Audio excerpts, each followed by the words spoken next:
segala sesuatu yang mendominasi kehidupan atau mempengaruhi kehidupan kekristenan kita, iman kita, ya kan, selain Yesus dan firman Tuhan, yaitu menurut gue sudah bisa dikatakan sebagai praktek sihir. Praktek sihir yang bentuknya dominasi ini juga berasal dari sistem atau tradisi. Oh, seperti apa tuh Kak? Ya, ada gereja-gereja kan yang menjadikan sistemnya dia atau tradisinya mereka ini sebagai sesuatu yang paling penting. Bahkan firman Tuhan dan Tuhan sendiri pun bisa kalah dengan tradisi mereka itu kan.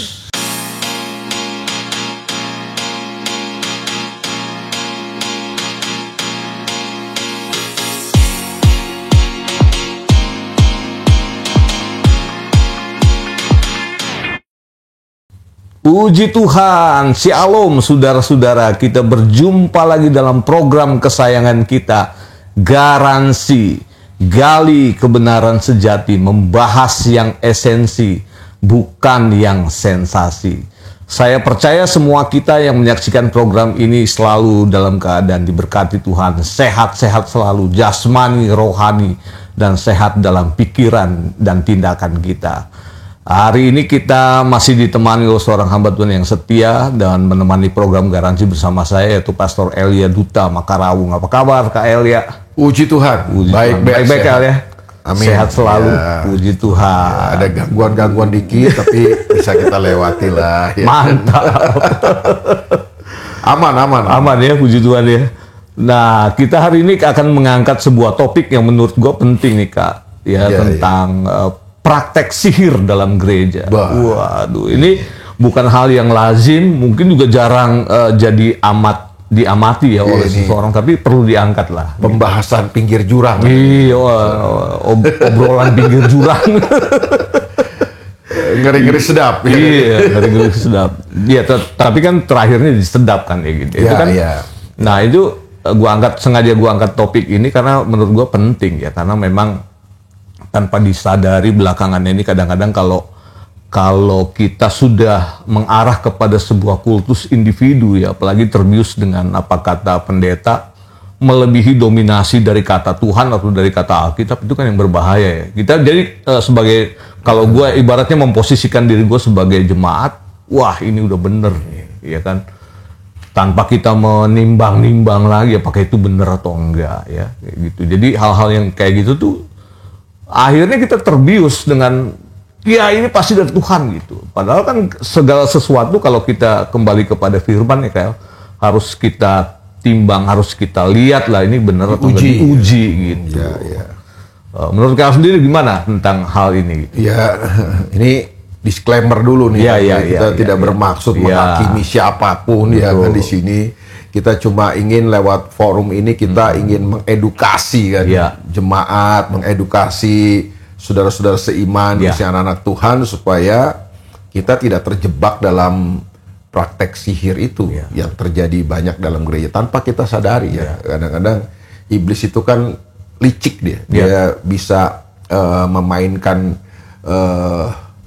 trik-trik di dalam kehidupan kita, khususnya dalam kita bergereja, sehingga tanpa kita sadari kita sudah mengalami deviasi ya kan, yang kalau dibiarkan terus-menerus bisa mengarah kepada penyimpangan akhirnya dalam kekristenan kita kan, dan itu sudah terjadi dari sejak zaman gereja mula-mula ya.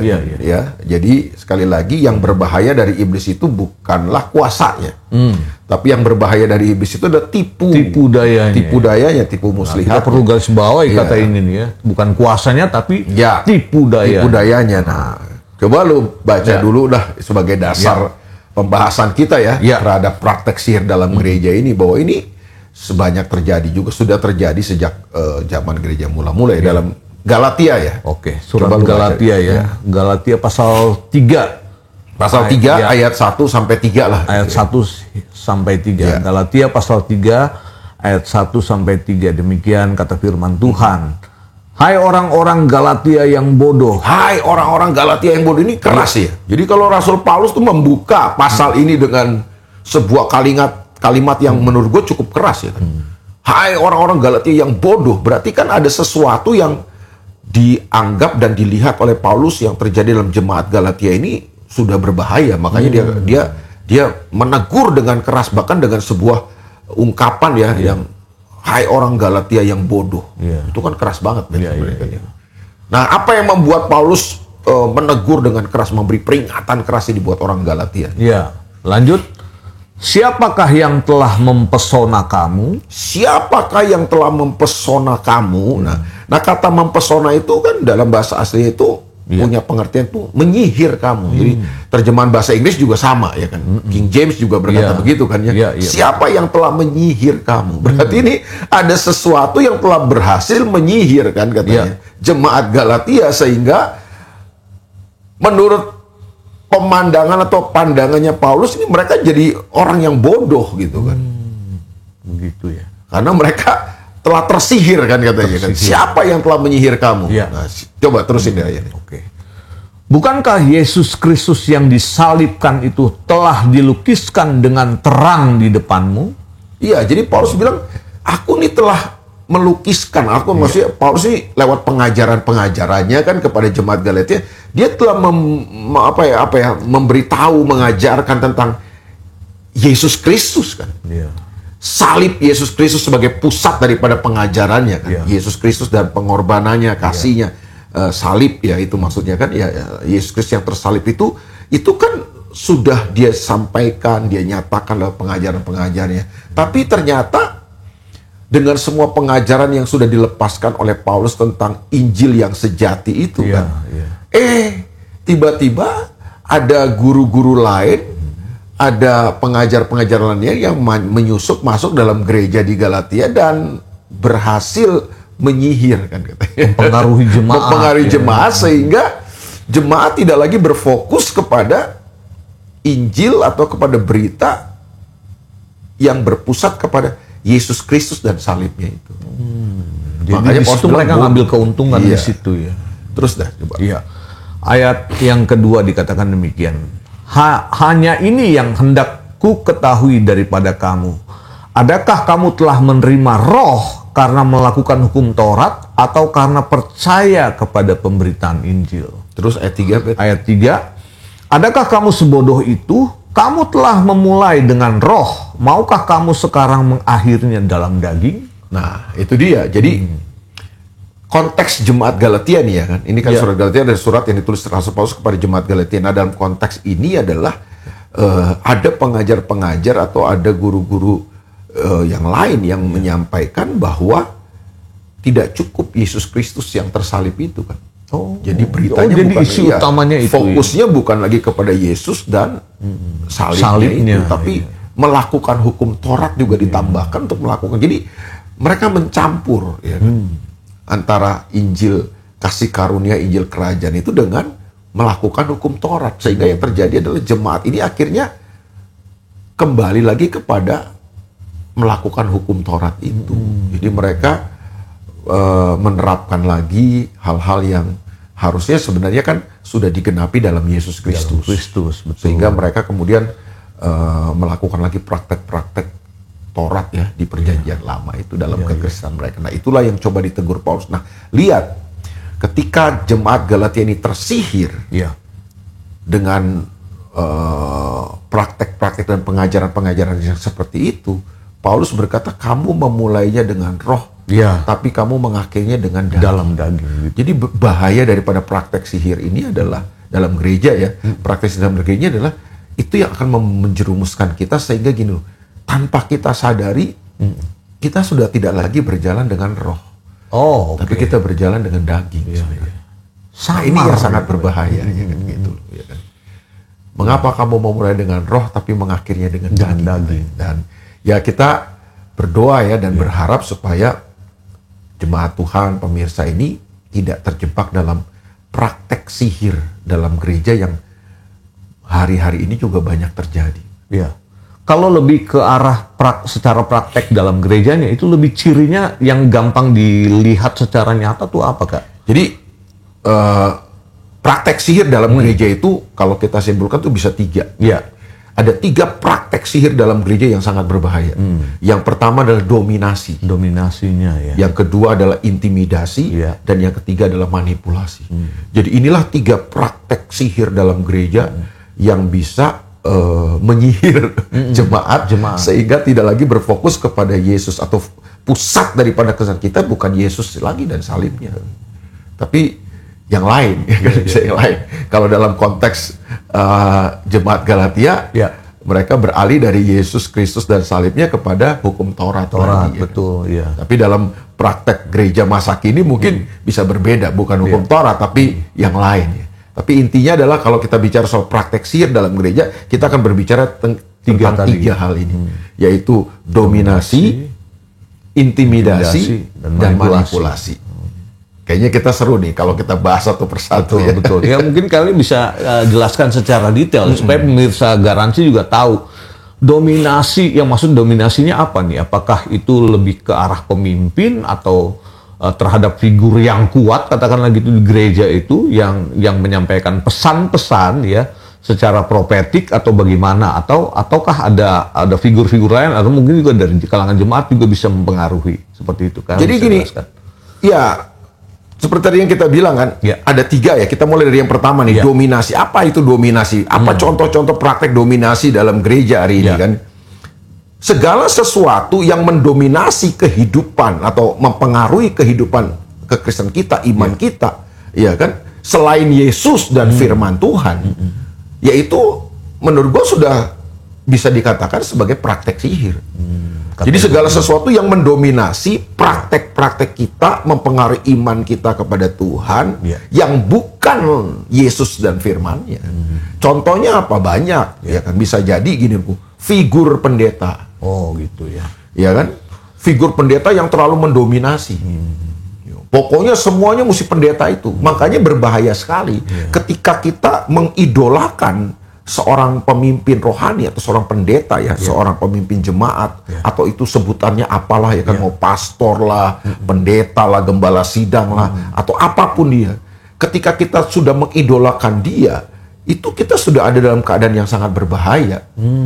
Tanpa disadari. Harusnya kan yang jadi idola kita, yang jadi pusat kita harusnya Yesus Kristus dan firman Tuhan. Tapi kalau sudah sosok pemimpin atau manusia yang kita jadikan idola, itu berbahaya. Nanti bisa jatuhnya kepada yaitu praktek sihir itu, dominasi lagi. Akhirnya figur pemimpin rohani itu ya kan yang mendominasi akhirnya.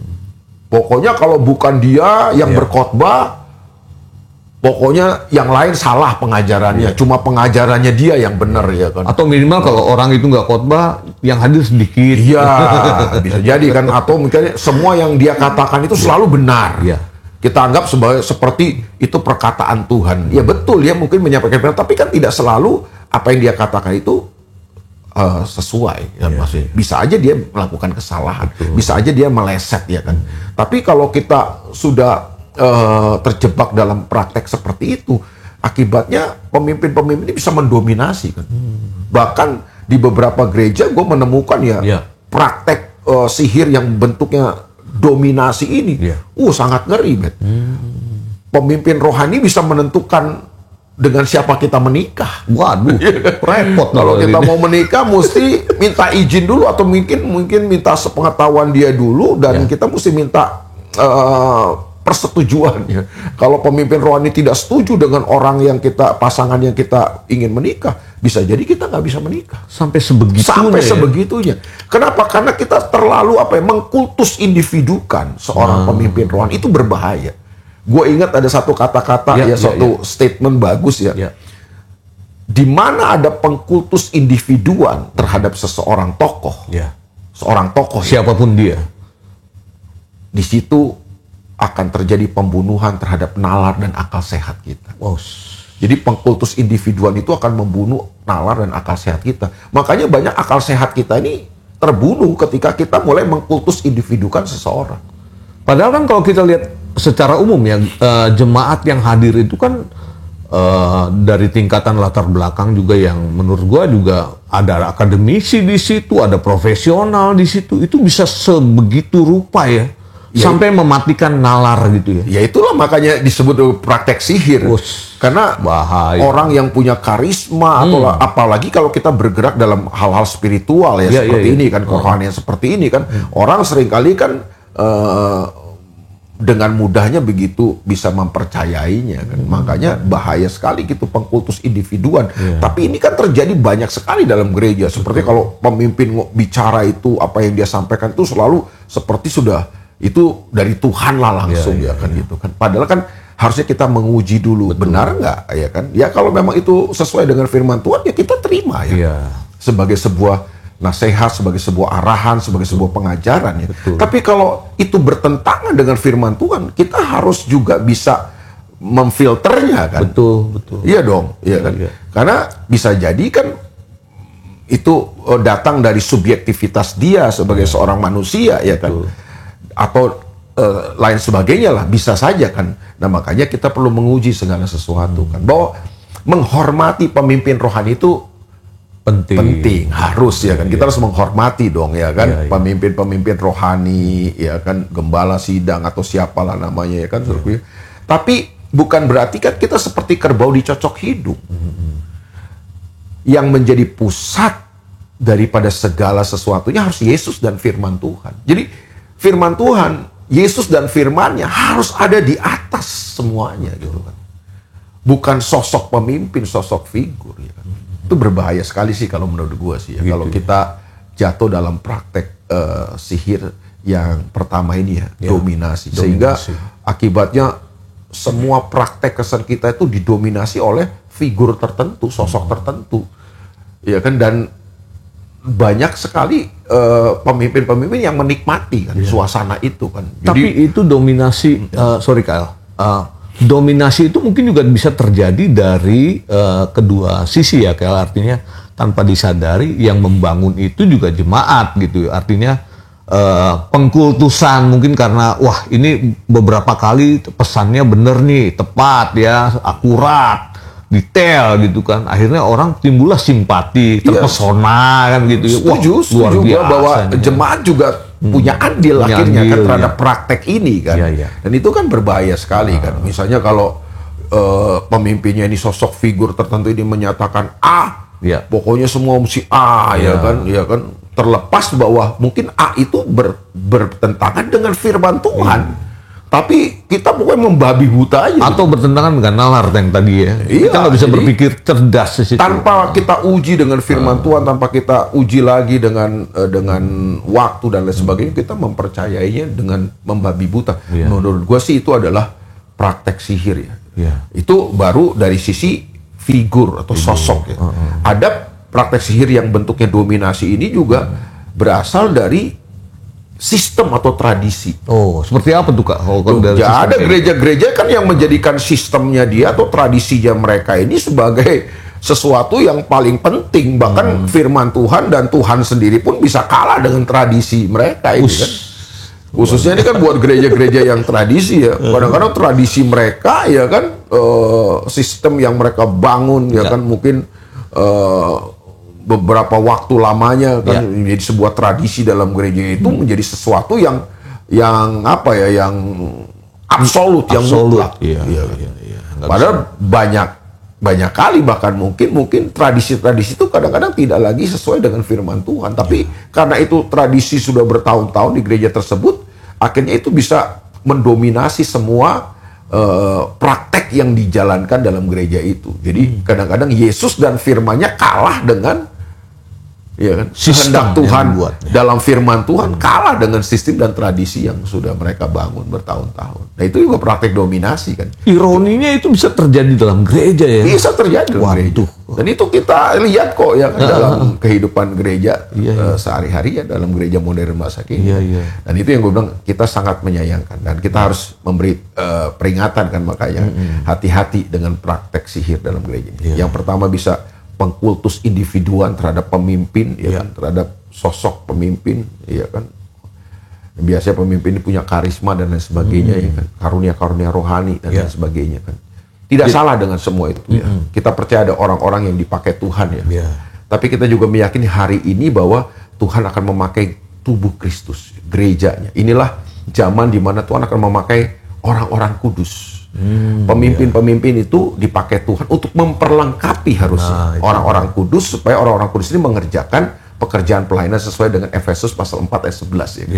Bahwa ada 5 jawatan yang dilepaskan oleh Tuhan buat gereja Tuhan di akhir zaman ini, supaya oleh 5 jawatan ini mereka diperlengkapi, orang-orang kudus diperlengkapi. Ya, jadi ini bukan era 1-2 orang kalau ini adalah era di mana Tuhan akan memakai orang-orang percaya, orang-orang kudusnya untuk mengerjakan pekerjaan-pekerjaan Tuhan. Jadi dari sini kelihatan tuh ciri yang menyolok kalau dominasinya udah seperti itu, sedangkan Tuhan bergerak dalam sebuah bentuk secara korporat gitu ya, bersama-sama, tunggu bersama. Itu udah kelihatan banget. Jadi ciri yang sangat tajamnya di situ ya. Jadi bahwa kita harus menundukkan diri, menghormati pemimpin, tapi jangan sampai kita mengkultus individukan seorang pemimpin, seorang pendeta atau seorang pastor, sehingga kita akhirnya menjadi fanatik buta, kita membabi buta, dan tanpa kita sadari kita terjebak dalam praktek sihir itu, dan akhirnya itu bisa mendominasi kehidupan kita. Bukannya lagi Yesus, bukan lagi Tuhan dan firman-Nya yang mendominasi kehidupan. Harusnya kan Tuhan dan kehendaknya lah yang mendominasi kehidupan kita. Nah, saudara, sepanjang program ini berjalan ya, kalau saudara ingin menanggapi bisa tulis di kolom komentar atau di WA kami di 0877 24 8-nya 4 kali 24. Saya ulang sekali lagi di WA kami di program garansi ini, yaitu 0877 24 8-nya 4 kali 24. Kalau saudara ingin menanggapi dan bertanya lebih lanjut. Nah, yang berikutnya Kak Elia, kan tadi ada 3 tuh masalah dominasi. Kemudian yang kedua tuh intimidasi ya. Mungkin kalian bisa jelaskan terkait dengan praktek sihir dalam gereja. Ya, praktek sihir dalam gereja yang kedua adalah intimidasi. Ini juga banyak